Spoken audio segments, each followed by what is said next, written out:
Hello, everyone. My name is Cody Estes. I'm the head of partnerships here at Aurigo Software, and I'll be your host today. And I'm thrilled to be kicking this session off that we're co-hosting with our friends at Autodesk. Just a quick couple of housekeeping notes before we dive in. This session is being recorded, and we'll share it with everyone afterwards. So no worries if you need to step away or take a break.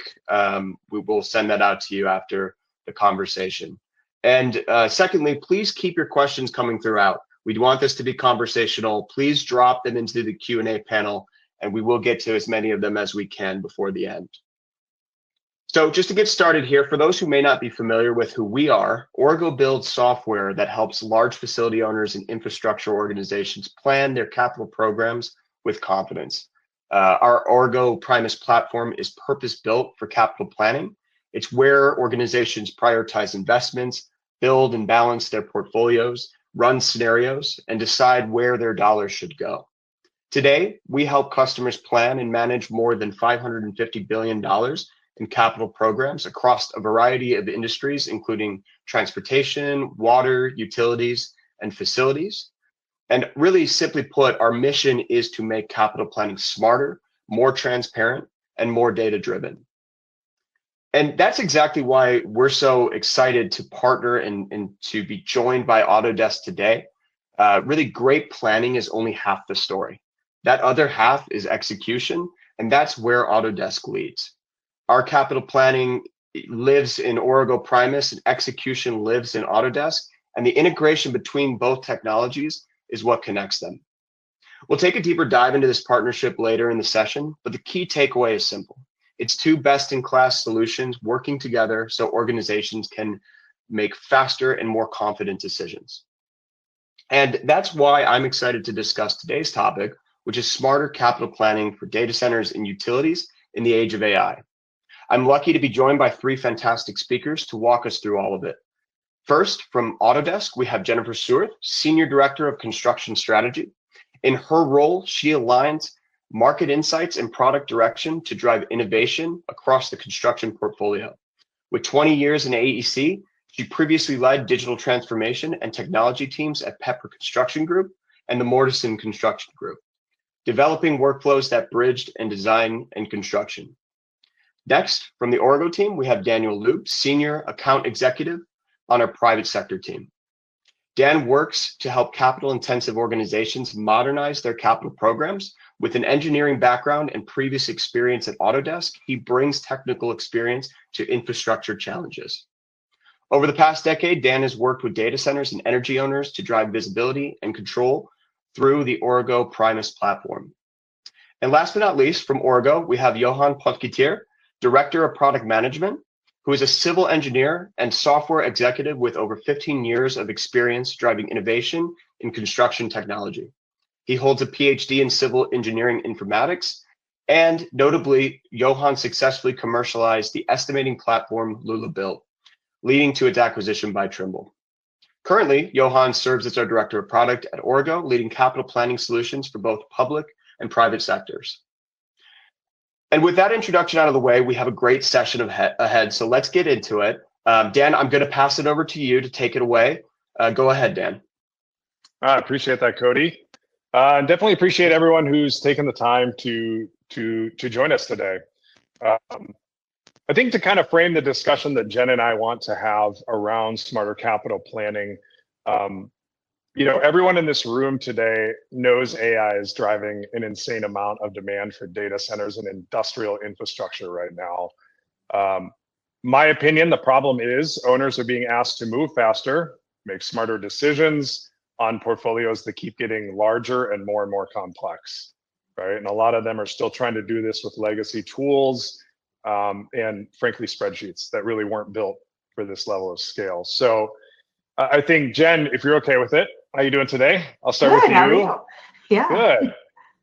Good. Your background in construction, right, and your experience working on large programs give you a pretty unique perspective, right? I think when there are so many projects competing for the same capital, what makes it so difficult to know which ones deserve to move forward? Yeah, so thanks, Dan. So yeah, as you mentioned, I've been at Autodesk now for coming up a year. So I still have a lot of my last 2 decades of experience that you'll feel as I talk through this. So from my experience, the best projects are on paper aren't always the projects to build next. So actually, as a contractor, we would still think about a lot of the same things that our owners are thinking about when we're trying to pursue projects. So you know, simple terms, is it the right project for us? But like what that means is, do we have the right people and resources? Can we realistically deliver the schedule? What is other work we're already committed to? What are the risks that we can see early on in the initial opportunity? And owners are making the similar decisions, right? But they're just looking at it from a much larger portfolio capital level. And then data centers, when, obviously we're going to talk a lot about that here, but data centers make this especially visible because power and speed to power can outweigh what otherwise might look like a good business case. I think probably most of us on the call know this, but speed to power is the primary data center site selection criteria now. And it's interesting because we're also seeing like jurisdictional changes in regulations. So we're seeing, if you look at the US, a lot on the state or local government side, the concept of bring your own power. There's such a demand for the power, and now saying, hey, hyperscalers, if you're going to come build in our market, you need to bring your own power. And if we look internationally, we're actually seeing some countries where they're saying, not only do you need to bring your own power, but you need to be net positive too. So now when owners are looking at things, it's, they could have the land, the funding, the demand, a strong ROI. But if the project can't be energized, is it really going to be the one that's next funded? And so, in all projects, they're not really independent, right? They compete for capital, power, like we keep talking about, people, equipment, time. I know as a contractor, we would think similarly when we're going after a project. Do we have the labor to be able to deliver this? And if we know that that's the biggest challenge, we could combat that, right? We would talk about off-site construction and other ways to supplement that labor.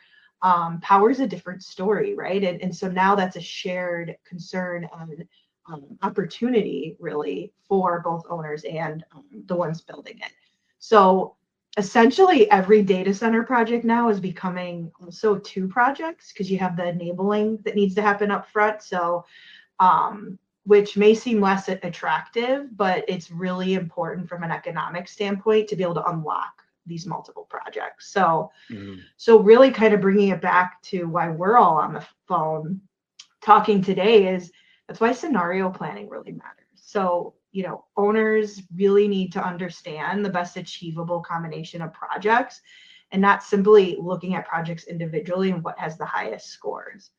And if we talk like big picture, JLL did an estimate that nearly 100 gigawatts of new data center capacity could be added globally between now and 2030. That's requiring an investment approaching $3 trillion across real estate and technology infrastructure. So there's real opportunities, and it's really exciting, but obviously there's challenges that come with that. So actually, Dan, I want to kind of turn it back to you. Sure. You're working with a lot of owners. How often do you see a project that maybe looks like an obvious investment individually, but then once you model the constraints and dependencies across the portfolio, it actually isn't the project that should go first? Can you maybe talk about that? Yeah, absolutely. But by the way, I agree with all those statements, and I think $3 trillion is a lot, right? It is very exciting.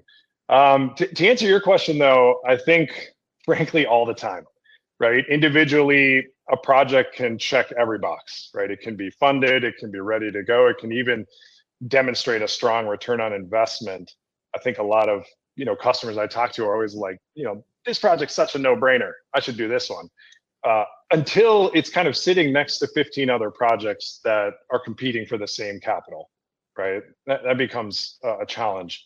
I saw this exact problem actually play out with one of our large utility customers in the Southeast. Prior to the partnership, all their data that was used for decision making was basically scattered in different systems, difficult to compile, right? But at the end of the day, they felt like every project they were looking at looked good on paper. Leadership didn't really, they kind of lacked the visibility on how projects stacked up against one another, and their decisions, in their words, were being made with incomplete information. And actually, one of the main things they had told me, and I'll never forget this, is they had said they felt capital was trapped in underperforming projects, right? And they knew it, and they were trying to find ways to unlock that. And I think through lots of conversation and they had basically come to us and said, we need a way to evaluate scenarios at a program level, not just at a project level, right? And so that was like a real customer story where this exact topic came up. And I think this is the exact problem we're talking about. I think the obvious pick can look really good in isolation because that's how it's being evaluated, right? Kind of one business case at a time. But the moment you start to kind of model in dependencies, things like shared contractors, shared schedules, shared funding pools, these rankings can change pretty dramatically. And I've seen that happen, especially with this customer. I think in their case, a lot, there were certain situations where like a lower scoring project quickly jumped and became a top project because it unlocked 3 other projects downstream, or it was the one thing keeping a critical path from slipping, right? And so that became very important to them. So I think that's the real value of scenario planning, in my opinion. It's not really ranking projects individually. It's kind of like testing combinations of projects, kind of answering like, what's the best portfolio we can actually deliver as an organization. I think this gets harder as you scale, right? I think as these portfolios grow, as we were talking about earlier, the number of dependencies grow exponentially. And frankly, I think everyone needs a system doing this math for you continuously, not just like once a year during budget season, right? Yeah.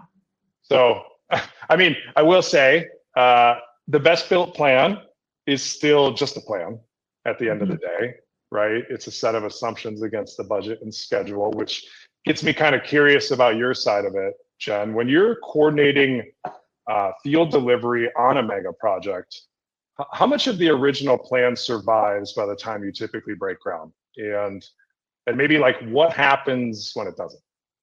Yeah. So it's a great question. And it actually, so from my experience and where we're seeing success, you're seeing general contractors and specialty trade partners coming on a lot earlier in the discussions with owners, and to really help lower the risk of some of the assumptions that maybe are just assumptions in the beginning. But the reality is, like, when we're going in to build a project, we don't expect that every assumption is going to survive unchanged, right? And it really depends on when that engagement has started and who's the players involved, right? You hire a GC to manage a construction project because a lot of owners, right, they're not general contractors. They're trying to operate and run projects. They need the experts to help deliver those projects. So projects have all types of assumptions, right? You have budgets, your schedules, design maturity, right? Where are we at in that process?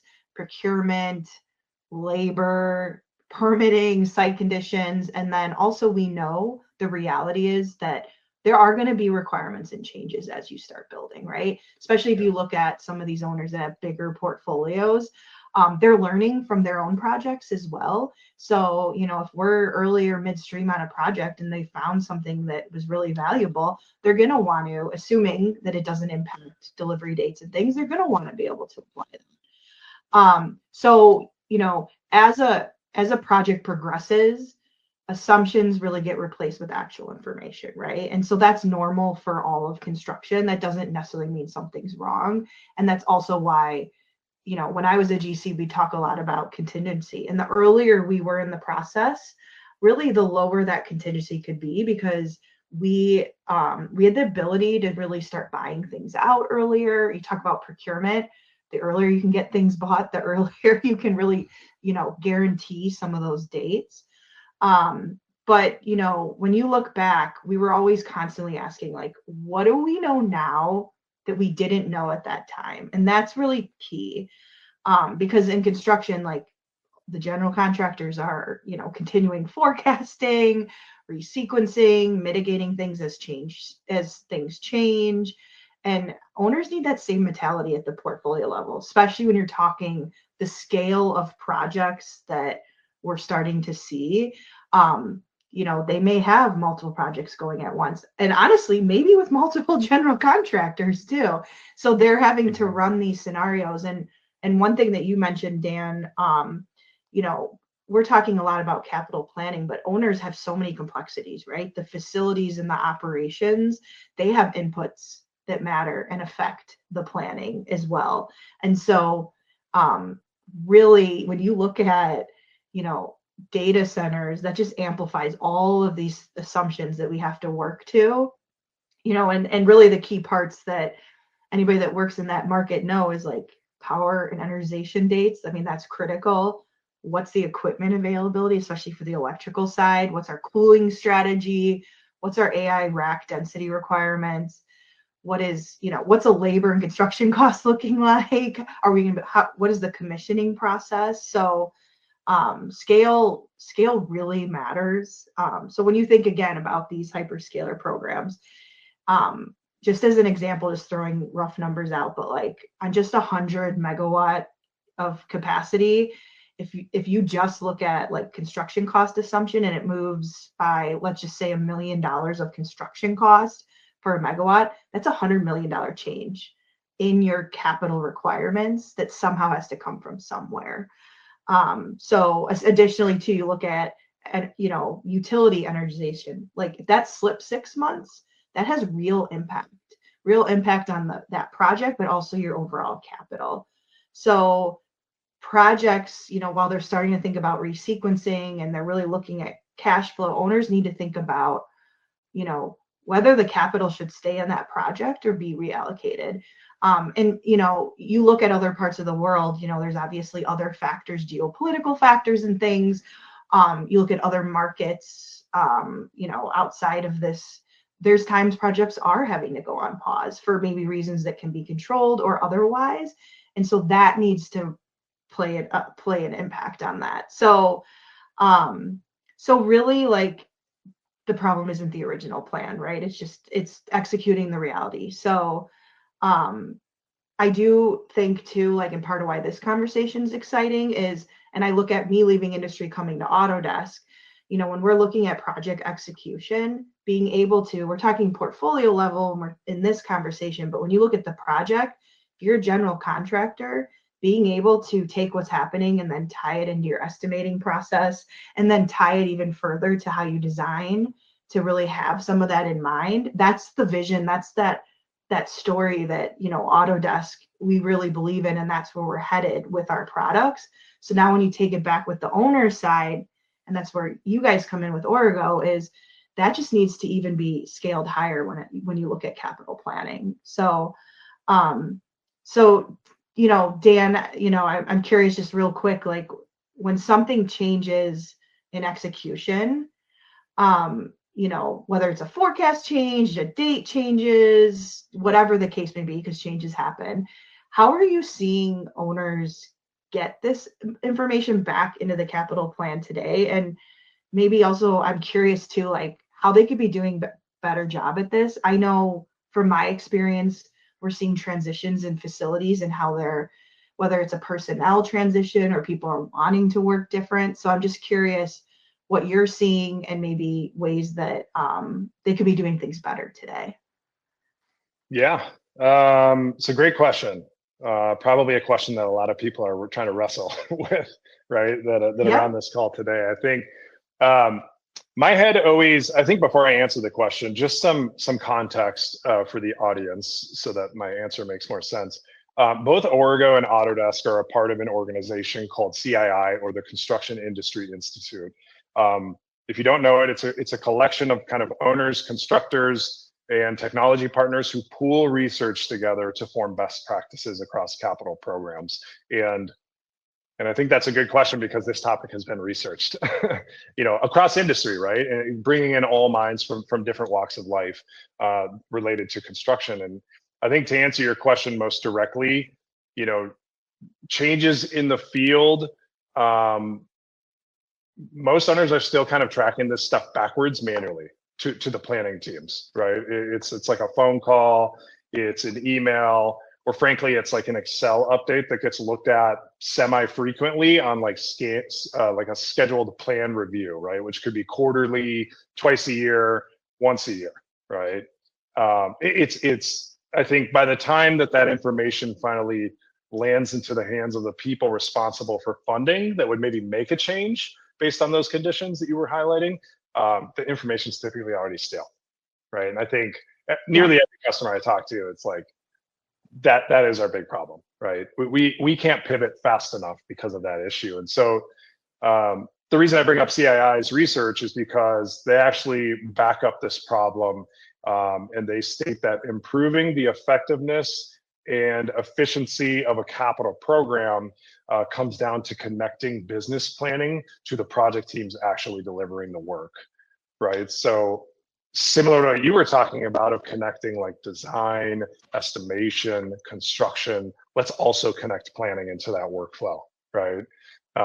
It really needs to become a data-driven process. And I think in practice, like you were saying, assumptions that our planning teams are making, those should be traveling downstream to the field in the form of budget, funding, and schedules. But that needs to become round trip, right? We need actuals, kind of delays and cost impacts traveling back to the planning team, so both sides are working off kind of the same current picture, if you will, giving leadership the opportunity to pivot where necessary, right?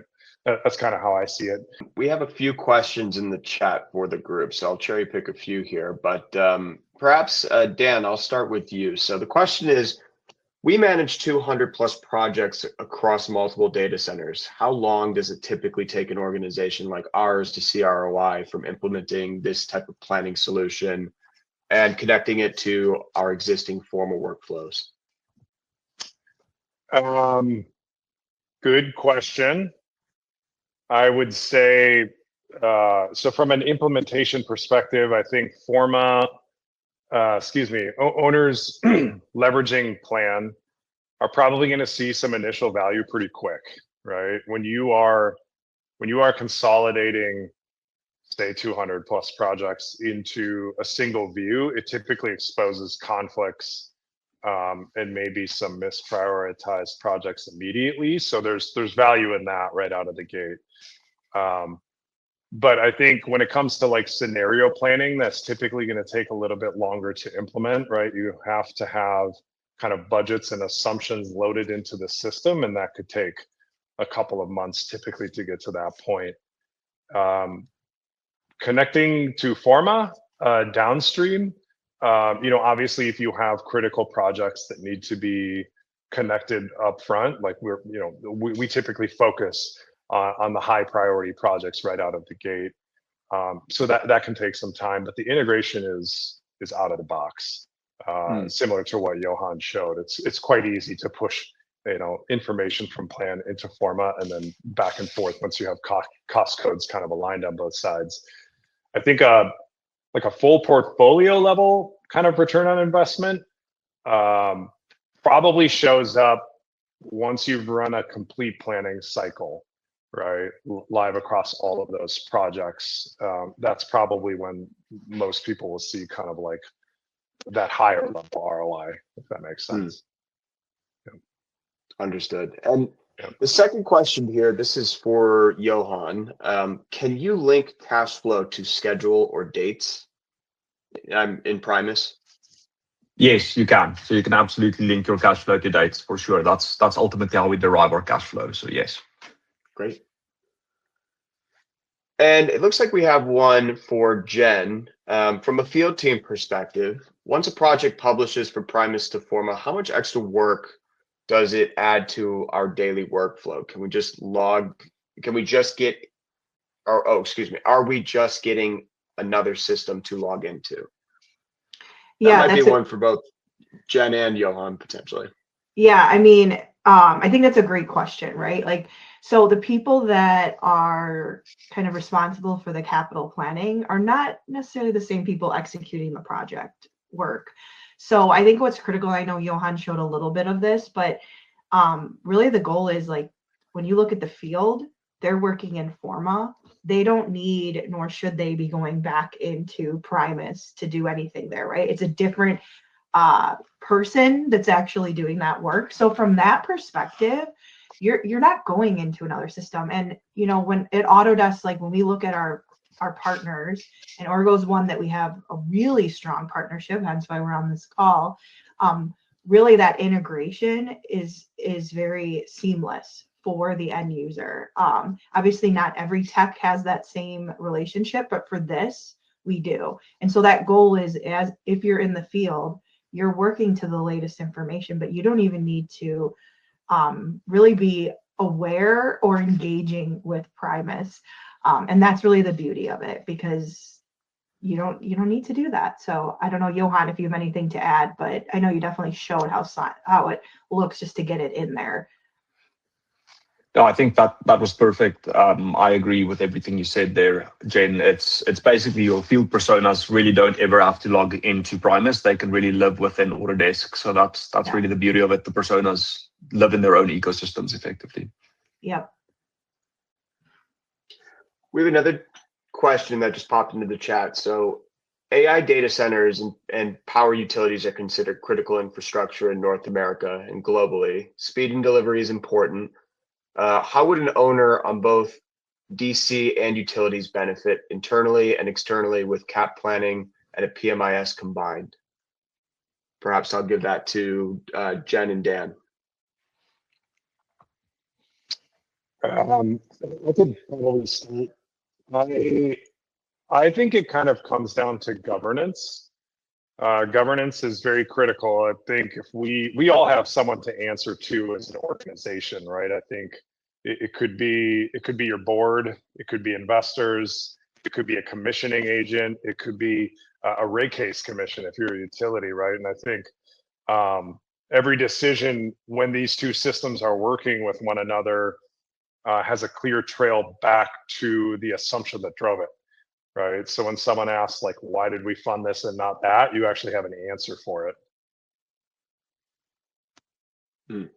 Yeah, and I think from, you know, when we look at it from a construction perspective, you know, we talked earlier about assumptions and, you know, where those came from. And so Dan hit it on the head. It's really understanding the why and how we got here is really important. And also, again, like we talked about a little bit earlier, there's different people running projects than planning it, but sometimes it's good to have that visibility, certain persona and level types from a planning and execution standpoint. So, so yeah, great question.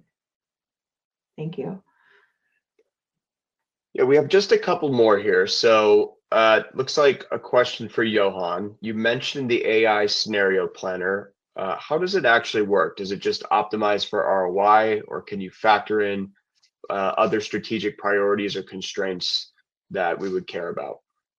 Yeah, 100%. So firstly, the AI scenario planner firstly tries to ensure that the schedule is valid, or the program is valid, which basically means that it does not violate any funding or resource constraints. So that's the first thing that it does.